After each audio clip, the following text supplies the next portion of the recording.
What would you do if you were GM? I'm going to tell you what I would do as GM. First topic I had was in-house, and this goes back to the salary cap review. Livestream players that I would want to keep. Denzel Perryman, I think we could get him an 8.5, that we could do that. Jackson Barton is probably the best swing tackle we have, and we could probably get him for around $1 million. Jarrett Stidham should be the number 2 quarterback, and I think we can get him for about $1.5 million. Luminor has been decent at tackle. Keep him on at 4. Does not mean we do not draft a tackle. Jerry Tillery, coming from the Chargers, off the scrap heap, literally dumped by the Chargers, former first-round pick. I want to see a little bit more of him. If we can get him for $3 million, I'll gamble for that. Mac Hollins, solid guy as far as 4th option in this offense. I can see keeping him for low money. And then Rockison, arguably our best corner. If we can keep him on at 2.5, let's do it. So the total cost is about $22.5 million. And then I want to go through the departures here. I want to go through this. Of course, Derek Carr is gone, saving almost $30 million in cap space.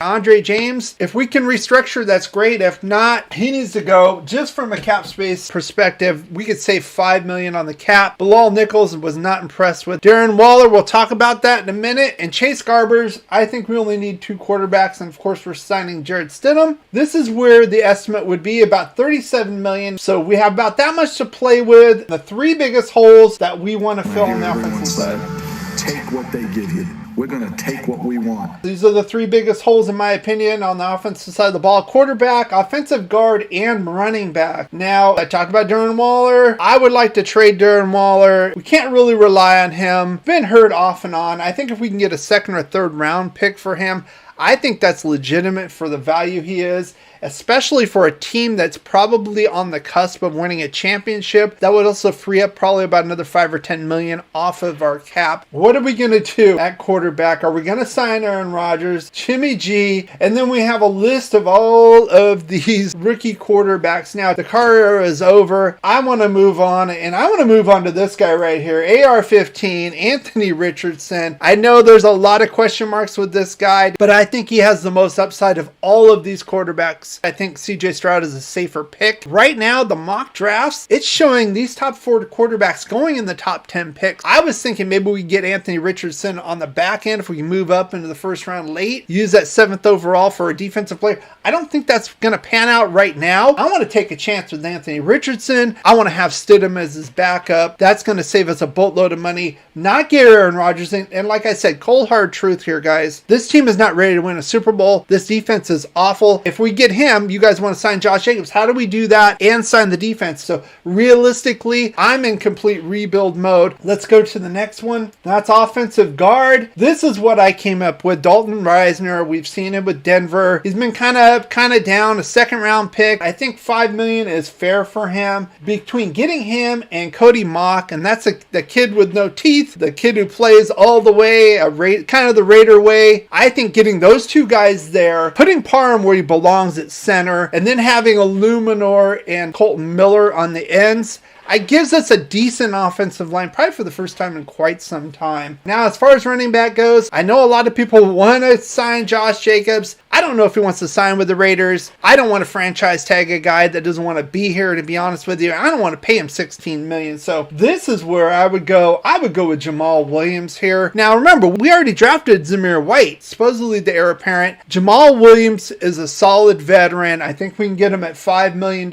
This is a guy you can rely on at the goal line. Given that, I don't want to spend too much on the offensive side because the defense is really taking a fall, and I want to focus more of my draft capital and my salary cap on that side of the ball. The other team's quarterback must go down, and he must go down hard. Get on the defensive side of the ball here. The top 3 holes we need to fill: defensive tackle, corner, and then a linebacker. I talked about Dalvin Tomlinson 2 years ago when he was with the Giants. $8 million I think is kind of fair. You can get 3 or 4 sacks out of him, a much more improved presence in the middle. Personally, I don't think we can afford Javon Hargrave, even if he wants to come here, which why would he, with being on the Eagles? Plus, let's talk about it, Patrick Graham, connection with the Giants, Dalvin Tomlinson, of course, Siaki Ika, this big kid from Baylor. We talked about that in our defensive live stream. His forte is more pass rushing. You would think a guy like that would be a straight 1 tech, run stuffer, you know, like a Hankins kind of guy. Maybe we can get that out of him. I think he'll be available in the second round. With those two, that would give us a little improved presence up the middle. Signing Jerry Tillery, let's rotate those guys around. I think that's a good option to go with here. Let's get to this cornerbacks here. I want to spend some money here. I don't want Marcus Peters here. I don't like the attitude, grabbing his crotch. I think he's going to be a head case if he comes here, especially if we don't win. So I went with James Bradbury. I know he had a little bit of an off year this year with the Eagles, $10 million. I think that's fair for him. It's not a JC Jackson $20 million plus contract. And of course, we got to talk about it again. Patrick Graham connection to the Giant. I think getting these Giants guys helps with two reasons. Number one, they know the system. He can fit them in and the expectations there. Number two, and more importantly for me, this defense has taken a huge step back. We retained Patrick Graham this year. We could have very well fired him. So, I mean, you could use the excuse, oh, we didn't have enough talent. Chandler Jones didn't work out, blah, blah, blah. Now we're getting a couple of your guys in. We're bolstering it. We're putting more money on this side of the ball. So you better start producing, Mr. Graham, or you're going to be gone after this season. Now let's get to the linebackers. And I talked about re-signing Denzel Perryman. That's my hope. $8.5 million, I think, is fair given his injury history. Lavonte David's an option, but I want to keep some cohesiveness with the defense. He's one of our best players, a Pro Bowl guy. Let's build around him. Jack Campbell, if he's there in the third, middle linebacker,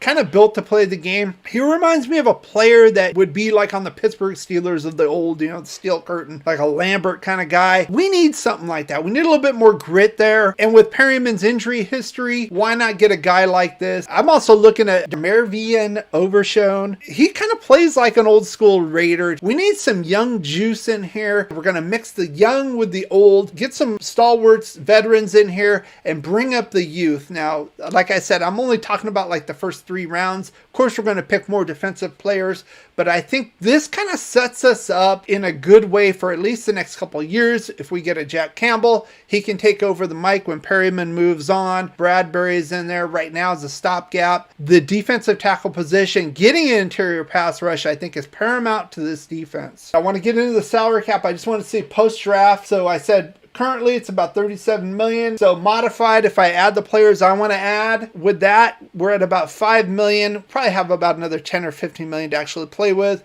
to round out the roster. I don't want to go for any big flashy names right now. Again, frankly, I don't think this team is ready to win. So therefore, I think that would just be nothing but a big waste of money. I think we need to build the core and then move on from there. And then once we get that going with the youth and start getting good, then you can bring in kind of mercenary all-star players to come in and round out the roster. When you have great coaches, then after you have great coaches, you get great players. You have a great organization, and you tell them one thing: just win, baby.